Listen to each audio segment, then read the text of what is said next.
Assalamualaikum warahmatullahi wabarakatuh. Di sini kelompok kami akan mempresentasikan materi yang diberikan untuk perkuliahan sistem Mutu Astra, yaitu tentang Yuji Akao. Ini adalah anggota kelompok kami. Yang pertama saya sendiri, Fal Akbar. Yang kedua ada Gangga Catur Martindo, dan selanjutnya ada Wisnu Adi Nugroho. Ini adalah sosok seorang Yuji Akao. Pada pokok pembahasan presentasi kali ini ada 3 pokok pembahasan, yaitu biografi, yang kedua temuan teori, yang ketiga pengaplikasiannya di industri.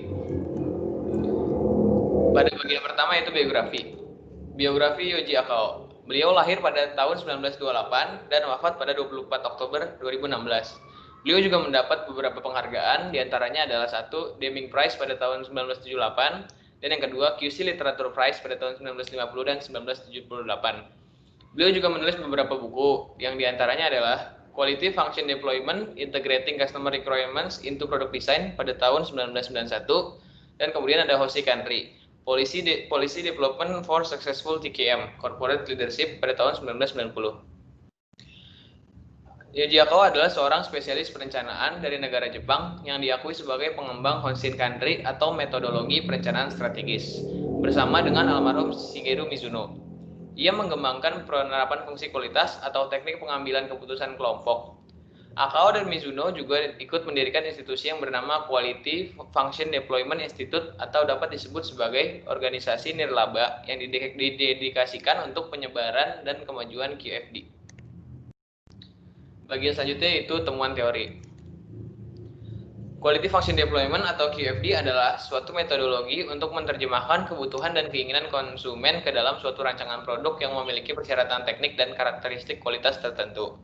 Ini dikutip dari Akao 1990 dan Urban Hauser 1992. QFD ini diperkenalkan oleh Yuji Akao, Professor of Management Engineering, yang dikembangkan dari praktek dan pengalaman industri-industri di Jepang.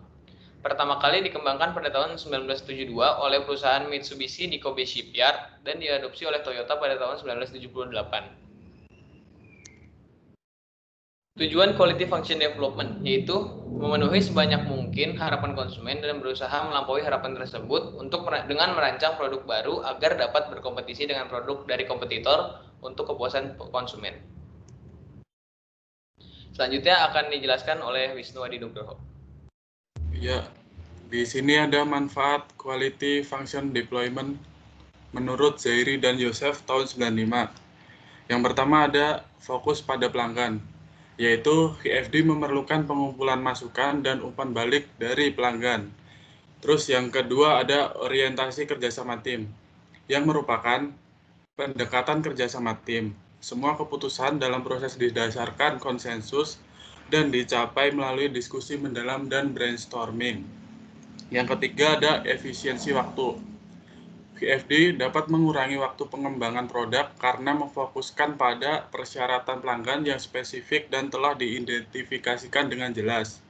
Terus yang keempat ada orientasi pada dokumentasi, yaitu produk yang dihasilkan dari proses QFD adalah dokumen komprehensif mengenai semua data yang berhubungan dengan segala proses yang ada dan perbandingannya dengan persyaratan pelanggan.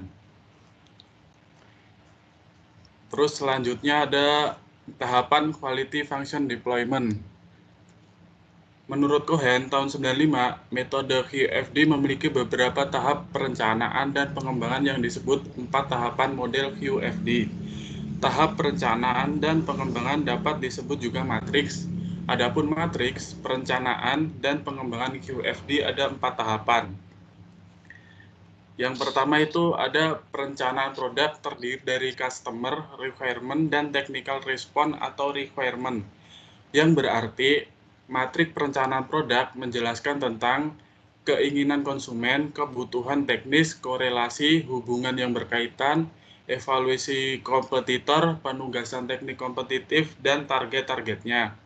Terus yang kedua ada perencanaan desain terdiri dari technical requirement dan part karakteristik, yang pada tahap kedua ini dikenal dengan matrik perencanaan teknik, yaitu merupakan faktor-faktor teknis yang kritis terhadap pengembangan produk. Terus yang ketiga ada Perencanaan proses terdiri dari part karakteristik dan proses karakteristik. Pada tahapan ketiga, matrik perencanaan proses yaitu merupakan matrik proses pembuatan pengembangan suatu produk. Terus yang terakhir ada perencanaan produksi terdiri dari proses karakteristik dan production requirement. Pada tahap keempat ini ada matrik perencanaan produksi, yaitu memaparkan tindakan yang perlu diambil di dalam perbaikan kualitas produk. Lalu selanjutnya akan dijelaskan oleh Gangga. Ya, baik. Selanjutnya saya akan menjelaskan implementasi Quality Function Deployment atau biasa disebut QFD. Jadi yang pertama ada tahap pengumpulan voice of customer. Jadi tahap ini akan dilakukan survei untuk memperoleh suara pelanggan yang tentu membutuhkan waktu dan keterampilan untuk mendengarkan. Proses QFD membutuhkan data konsumen yang ditulis sebagai daftar pertanyaan dari suatu produk atau jasa. Tiap poin pertanyaan mempunyai data numerik yang berkaitan dengan kepentingan bagi konsumen dan tingkat performasi kepuasan konsumen dari produk yang dibuat berdasarkan pertanyaan tadi. Adapun langkah-langkah tahap pengumpulan voice of customer, yang pertama ada mengklarifikasi kebutuhan pelanggan, selanjutnya ada mengumpulkan data-data kualitatif, selanjutnya yang ketiga ada analisa data pelanggan, dan yang terakhir ada klarifikasi data dan affinity diagram.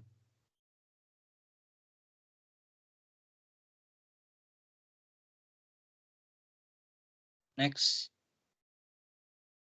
Selanjutnya ada tahap penyusunan Host of Quality atau biasa disebut HOQ. Berikut ada gambarnya. Nah, pada Host of Quality ini memiliki 6 tahap. Jadi tahap yang pertama yaitu matriks kebutuhan pelanggan. Tahap kedua ada matriks perencanaan. Tahap ketiga ada respon teknis. Tahap keempat ada menentukan hubungan respon teknis dengan kebutuhan konsumen. Tahap kelima korelasi teknis. Tahap keenam ada benchmarking dan ketetapan target.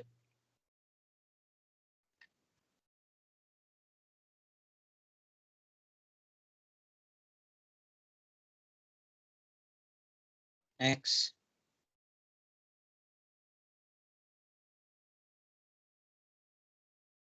Yang ketiga ada tahap analisa dan interpretasi. Tahap analisa dan interpretasi merupakan tahap teknis dari implementasi Quality Function Deployment atau QFD. Di sini dilakukan analisis dan interpretasi terhadap rumah kualitas yang sudah disusun pada tahap sebelumnya. Dan bila dilanjutkan pada pembuatan suatu produk atau jasa, maka akan dapat dihasilkan produk atau jasa yang mempunyai karakteristik yang kuat dalam memenuhi keinginan konsumen.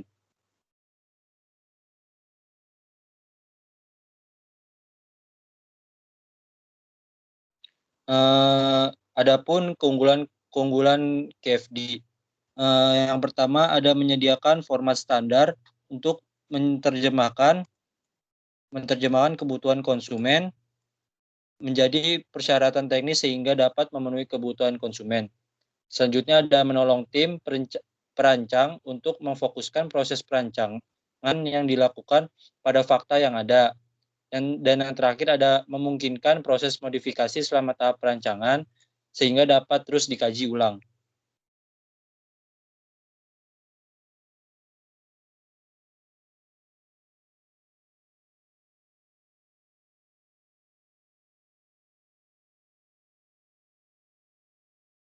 Dan pada bagian ketiga ini ada aplikasi di industri. Jadi aplikasi QFD pada industri ini, yang pertama ada perancangan produk.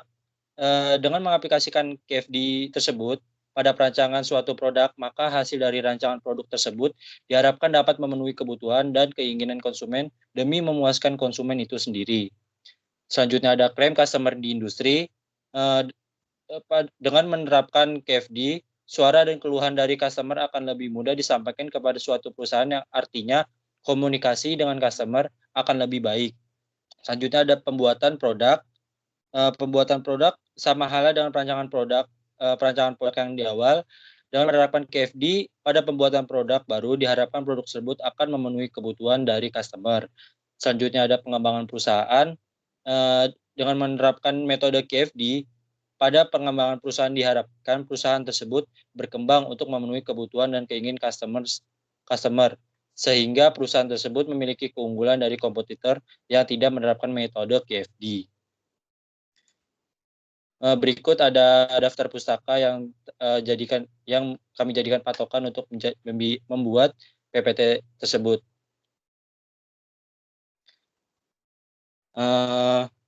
Kurang lebihnya mohon maaf. Sekian dari kelompok kami. Wassalamualaikum warahmatullahi wabarakatuh.